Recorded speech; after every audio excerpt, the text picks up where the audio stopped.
inicialmente para falar pelo recorrente no RE 601-314, que é o senhor Márcio Hockmann, o doutor Ricardo Lacaz Martins, que fará uso da palavra pelo tempo regimental de até 15 minutos. Excelentíssimo senhor ministro-presidente Ricardo Lewandowski, excelentíssimo senhor ministro-relator Edson Fachin, excelentíssimos ministros, excelentíssimas ministras, excelentíssimo procurador-geral da República, meus nobres colegas aqui presentes. É com muita honra que estou nessa Suprema Corte na defesa dos direitos e garantias dos contribuintes, em especial num caso de repercussão geral que, sem dúvida nenhuma, mudará as relações jurídicos-tributárias entre as autoridades fiscais e os contribuintes. Não posso deixar de consignar ainda a minha emoção em participar deste momento histórico que essa egregia Corte é chamada a decidir de questão tão relevante nos direitos e garantias fundamentais dos contribuintes. Espero, honestamente, estar à altura da demanda e já agradeço de antemão o tempo de Vossas Excelências e a atenção de Vossas Excelências na presente sustentação oral. Como é de conhecimento, já extremamente bem relatado por ambos os ministros relatores, Vossas Excelências, são duas as questões trazidas à discussão no presente recurso extraordinário. A primeira delas é a inconstitucionalidade da Lei Complementar 105 de 2001, que autorizou as autoridades fiscais a quebra do sigilo bancário, quebra do sigilo de dados do contribuinte, sem a prévia autorização do Poder Judiciário, em contrariedade aos artigos 5º, inciso 10º e 12º, que tratam, por sua vez, da inviabilidade da intimidade da vida privada e a garantia ao sigilo de dados, bem como o artigo 155, parágrafo 1º, todos da Constituição Federal. A segunda questão a ser debatida é quanto à inconstitucionalidade da aplicação retroativa das disposições da Lei 10.174 de 2001 para apuração de créditos tributários referentes a exercícios anteriores à sua vigência, por contrariedade à retroatividade prevista no artigo 5º, inciso 36, artigo 150, inciso 3º, a linha A, todos também da Constituição Federal. A inconstitucionalidade da Lei Complementar 105, a autorizar a quebra de sigilo bancário do contribuinte sem autorização judicial, não é tema novo nesse egrégio tribunal. Já foi objeto, inclusive, de sessão plenária desta Corte, o recurso extraordinário 389-808 do ano de 2010, de relatoria do ilustríssimo ministro Marco Aurélio, cujo julgamento, inclusive, constou com a participação da maioria dos excelentíssimos ministros hoje aqui presentes. No referido julgamento, restou decidido pela inconstitucionalidade da quebra do sigilo bancário pela autoridade fiscal sem autorização judicial, conforme previsto no artigo 6º da Lei Complementar 105, pois afrontava as normas e as garantias individuais anteriormente citadas há pouco. Em atenção ao tempo de Vossas Excelências e dos demais aqui presentes, o contribuinte deixa de discutir de maneira pormenorizada os argumentos de índole constitucional relativos ao recurso extraordinário, as garantias constitucionais relativas ao artigo 5º, já que foram profundos e longos e extremamente profícuos os debates ali realizados em 2010. Mas o contribuinte solicita destacar 3 aspectos que, na sua visão, podem trazer um pouco de luz e auxiliar a decisão da questão. A Constituição Federal atual, diferentemente das constituições anteriores, como todos sabemos, garantiu expressamente o direito à proteção ao sigilo de dados eletrônicos e bancários dos cidadãos. Assim, se todos os dados dos contribuintes ficarem à disposição da autoridade fiscal, sem a prévia autorização do Poder Judiciário, os contribuintes permanecerão em estado de fiscalização contínua. Isso já acontece, inclusive, agora em 2016. 2016 foi instituído, não é objeto do presente recurso, mas como informação me parece relevante, a e-financeira, a E de eletrônica financeira, onde todas as instituições financeiras são obrigadas a informar eletronicamente a autoridade fiscal de qualquer movimentação de qualquer contribuinte em valores superiores a R$2.000. Portanto, é uma fiscalização contínua, de modo que toda e qualquer transação bancária, mesmo aquelas que não fossem relevantes para a autoridade fiscal na apuração de eventuais impostos, serão informadas ao fisco, em grave respeito à proteção ao sigilo bancário. Por exemplo, de uma informação troca entre contas, depósito entre contas de mesmo contribuinte. Não há relevância nenhuma, não há renda. E essas informações, mesmo assim, serão informadas. Não se pode, assim, admitir que a autoridade fiscal tenha um acesso contínuo aos dados dos contribuintes, sem que o Poder Judiciário confirme a real necessidade do conhecimento desses dados pelas autoridades fiscais. Como bem advertiu o excelentíssimo ministro Celso Mello, entre aspas, a medida não pode ser utilizada como instrumento de devassa indiscriminada sob pena de ofensa constitucional da intimidade, o que ocorreria sem dúvida nenhuma caso a Lei Complementar 105 seja declarada como constitucional.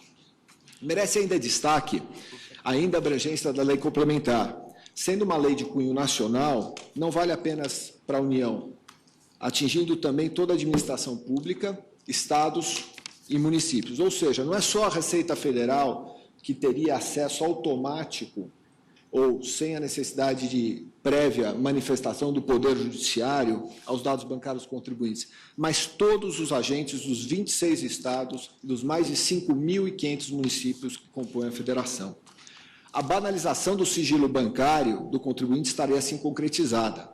Centenas de agentes fiscais, sem qualquer controle externo, poderiam ter acesso à sua movimentação financeira. Um exemplo bastante singelo de um contribuinte que tem um elemento de conexão com um determinado município, uma empresa com uma filial ali naquele município, por mais relevante que seja, poderia ter aberto um processo de fiscalização contra si e o fiscal municipal solicitar a movimentação financeira daquela empresa, tendo acesso a informações muito mais amplas do que seria devido para um procedimento de fiscalização.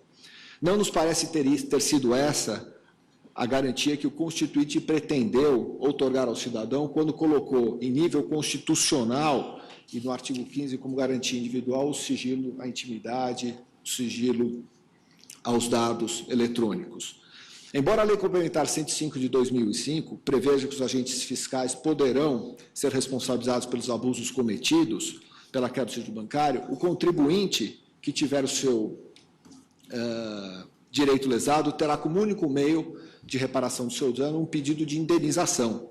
Assim, diante dessa hipótese que colocamos aqui, onde 26 estados, a União Federal, 5.500 municípios poderão ter acesso aos dados bancários dos contribuintes, certamente levará a casos de abusos no manuseio desses dados, por centenas, talvez milhares de agentes fiscais, elevando a já tensa relação entre fisco e contribuinte.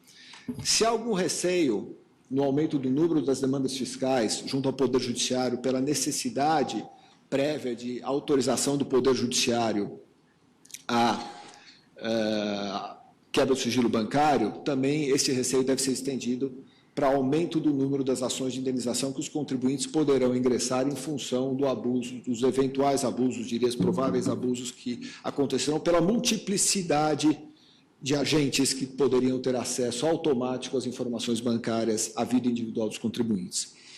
E é importante ressaltar que a solicitação prévia ao Poder Judiciário não é só uma garantia do contribuinte, é uma garantia da própria autoridade fiscal, porque se feita o manuseio e análise das informações com base numa autorização judicial prévia, ela estaria garantida, estaria muito mais protegida contra eventual demanda e contra eventual abuso. Portanto, é uma garantia que vale para ambas as partes. O contribuinte não consegue entender qual é o prejuízo que pode existir com uma demanda, uma solicitação prévia de autorização de quebra ao Poder Judiciário. Por fim, excelentíssimos ministros, a decretação de inconstitucionalidade do artigo 6, do artigo 6º da Lei Complementar 105 não impediria que a autoridade fiscal obtivesse o acesso ao sigilo bancário, não é o que se pleiteia, mas sim apenas condiciona a prévia autorização ao Poder Judiciário, que fará a análise da sua necessidade ou não em relação ao caso concreto. Repita-se, não se pretende impedir de nenhuma forma que todas as autoridades fiscais, sejam elas municipais, estaduais ou federais, tenham acesso a tais dados, mas sim simplesmente que tais dados, que tal acesso seja previamente escrutinado pelo Poder Judiciário, como bem salientou o excelentíssimo ministro Gilmar Mendes. no julgamento do recurso extraordinário já mencionado. Não se trata de negar esse acesso, mas simplesmente de exigir que, tendo em vista o valor que se cuida dos direitos fundamentais, haja a observância do princípio da reserva de jurisdição. Pergunta-se, por que há de ser tão difícil numa matéria que é relevante e tão suscetível a abusos, obter-se uma declaração do próprio Poder Judiciário em medida cautelar? A resposta a essa questão nos parece simples. Não é difícil. Não se tem notícia que o Poder Judiciário tenha recusado qualquer quebra de sigilo bancário, quebra de informações de dados dos contribuintes, se bem fundamentada pela autoridade fiscal. A Lei Complementar 105, no seu artigo 6º, como visto, contrapõe dois direitos fundamentais, o direito à fiscalização e o direito ao sigilo bancário. A quebra de dados sem a prévia autorização do Poder Judiciário não passa ao exame da proporcionalidade, quando a medida deve ser, além de adequada, necessária. Esse é o exame da proporcionalidade que deve ser aplicado ao caso concreto. Embora a medida seja evidentemente adequada, pois atende ao fim da fiscalização, que é a obtenção dos dados fiscais, ela não é necessária, porque existe uma outra medida, solicitação ao Poder Judiciário, que limita menos o fundamento atingido, o sigilo aos dados. A prévia autorização da quebra do sigilo bancário pelo Poder Judiciário resguarda melhor o direito pretendido, o sigilo bancário, pois diante do Poder Judiciário como órgão equidistante que o é, somente ele pode decidir imparcialmente se a abertura dos dados bancários do contribuinte é indispensável e essencial a determinado procedimento fiscalizatório.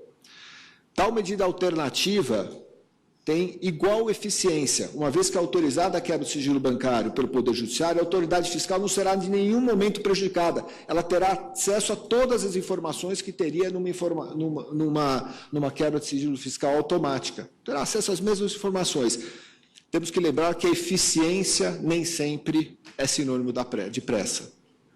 Ou seja, embora possa até ser menos célere que a quebra do sigilo bancário, mediante autorização judicial, esta atende ao primado da reserva de jurisdição, que é o preço que pagamos pelo Estado democrático de direito em que vivemos. Não se pode cogitar, portanto, que a abertura do sigilo bancário seja decidida unilateralmente pela autoridade fiscal, pois, além de ser não ser um órgão equidistante, como é o Poder Judiciário, é relação interessada, parte interessada na relação tributária, na relação jurídico-tributária entre o fisco e o contribuinte. A atuação do Poder Judiciário, órgão imparcial, para verificação se o acesso de dados sigilosos de determinado contribuinte são essenciais, é indispensável uma fiscalização justa, que atenda às garantias constitucionais e ao Estado democrático de direito. Rapidamente, quanto à irretroatividade, segundo aspecto discutido no presente recurso extraordinário.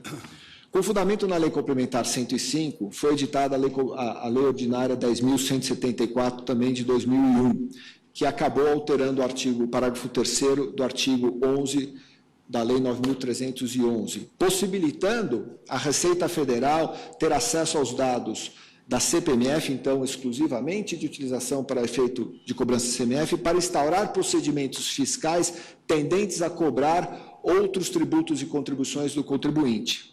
Essa nova redação do artigo 11, parágrafo 3º, introduzida pela 10.174, jamais poderia ser aplicada a fatos geradores anteriores à sua vigência, e é o que se discute aqui, sob pena de contrariedade ao princípio da confiança do contribuinte, da segurança jurídica, da retroatividade, todos esses constantes da Constituição Federal, artigo 5º, inciso 6º, 150, inciso 3º, alínea A da Constituição. Não se pode mais o contribuinte confiar no legislador? Muito obrigado pela atenção de vossas excelências. Espero ter contribuído para o debate de questão tão relevante para a sociedade. Obrigado.